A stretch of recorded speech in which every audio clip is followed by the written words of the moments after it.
Miami Heat making the playoffs. Bucket or brick? Brick. Wow. From the Miami Heat super. I'm sorry. They're just not very good right now. The Utah Jazz as a legitimate championship contender. Bucket. I'm going to say it's a brick because I said...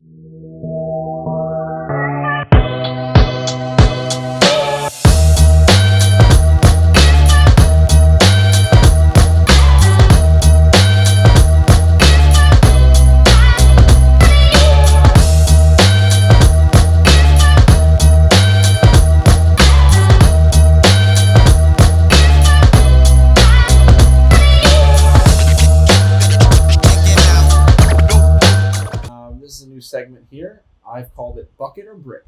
So essentially it's, are you in or are you out on something? Some rapid fire stuff. Yeah, this is going to be snappy. Bucket or brick. Starting with the Charlotte Hornets making the playoffs. Brick. That's a bucket. I think they'll make it as the 8th seed. Well, that's not even making it. That's play-in tournament. Fair. I still think it's a bucket. I think they'll make it on the back of LaMelo averaging a triple-double. Miami Heat making the playoffs. Bucket or brick? Brick. Wow. From the Miami Heat super. I'm sorry. They're just not very good right now. Even with Jimmy Butler putting up, triple-double after triple-double, just really trying to carry the team through. And Bam doing well And Bam playing really well. There's just not enough depth there. Yeah. They need a center. They haven't got one. And Bam's trying to, stretch his game out. I think by next year he'll be shooting threes and we'll actually have a center that can rebound the ball. We're pretty long way off at the moment. Yeah, that's a big brick. That's a West brick. That's a West brick. Russell Westbrook brick. All right. Next up, New Orleans Pelicans in the playoffs. A brick. Really? Oh, the West is tough. West is really tough. If you look at the way that they're matching up right now, Boston would be in the play-in tournament. With their record, they're second in the East.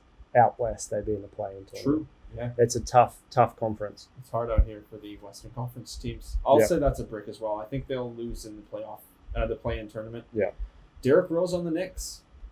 I like it. It's bucket. That's a bucket. That's a bucket. Yeah, that's a good get. Yeah, that is a really good get. For their even for their character and the development of those younger players, like quickly working with Derrick Rose is probably the best thing for his career. Just quick side note, the Knicks fans were blowing up that they traded for a 32-year-old, but you're getting so much more with Derrick Rose than, a player. You're getting a guy that can be the face of the franchise. It's passionate. Is an actual leader. Yeah, no doubt. That's a bucket. Just a real leader. Yeah, exactly. Genuine leader. And a veteran. So the team is they've been pretty young and they needed some veteran leadership. He has a relationship with Tibbs, so that's a bucket for sure. Yep. All right, this is a good one. The Utah Jazz as a legitimate championship contender. Bucket. I'm going to say it's a brick because I said in a Persona post that the Jazz are looking amazing. I give them all the credit in the world. They're one of the most fun teams to watch for me because I like the way they play. But I don't think it's sustainable in the playoffs. I don't think they're going to get past the Clippers or the Lakers for that matter if they match up. But only time will tell. See, I think they actually match up really well against the Lakers. They don't have the size. Rudy Gobert. So Conley and Mitchell. Sorry, I should have said Rudy Gobert. I just copied Flight then.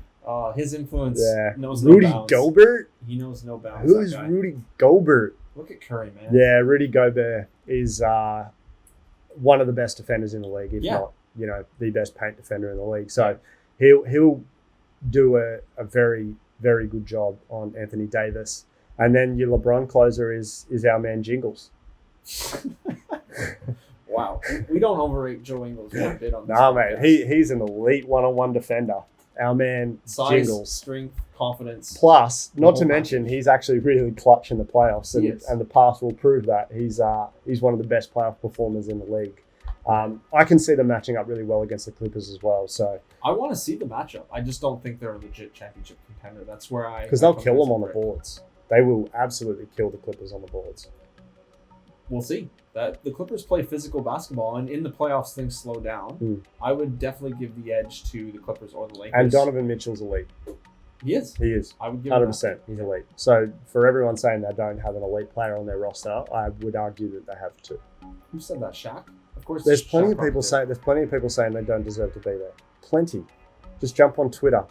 jump on Reddit. Bruh. It's the same thing all the time. Anyway, hit me. All right, moving on. The Golden State Warriors moving on from Draymond Green. Brick. Yeah, that's a big time. I think we've waxed on enough about how valuable and how great Draymond Green is. More than just a stats guy. He's their leader, their vocal leader. He's the heart of the team. Yeah, the locker room leader. He's everything to them. He is literally a warrior. Yeah. I think is a good way to describe him. Yeah. So he fits that team. Yeah. Oklahoma City's rebuild strategy. Bucket. Big bucket. Massive bucket.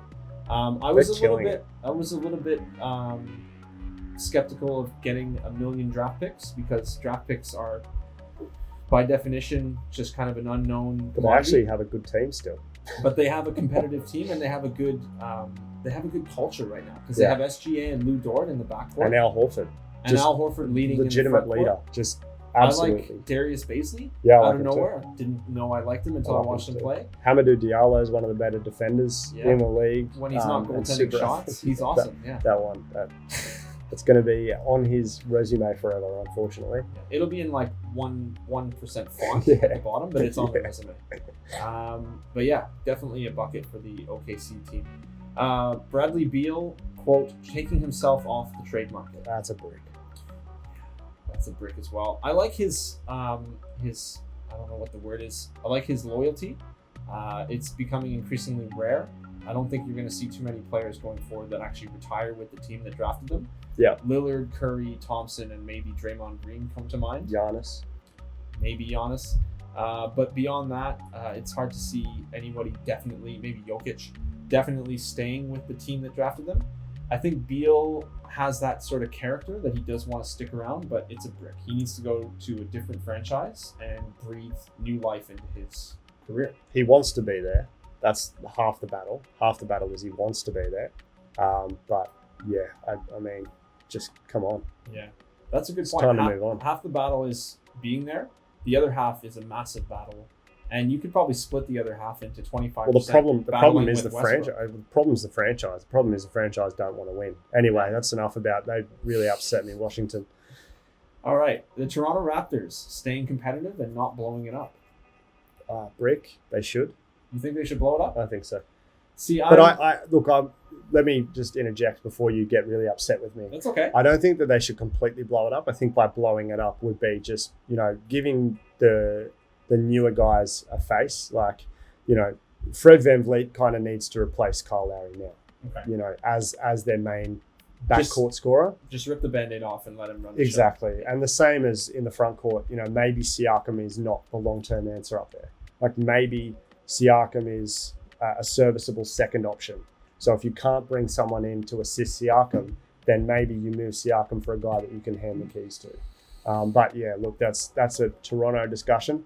I think that's a bigger discussion. It is. I would just say, the homer corner of me wants them to stay competitive, and I love Lowry to no end. One of my favorite players ever.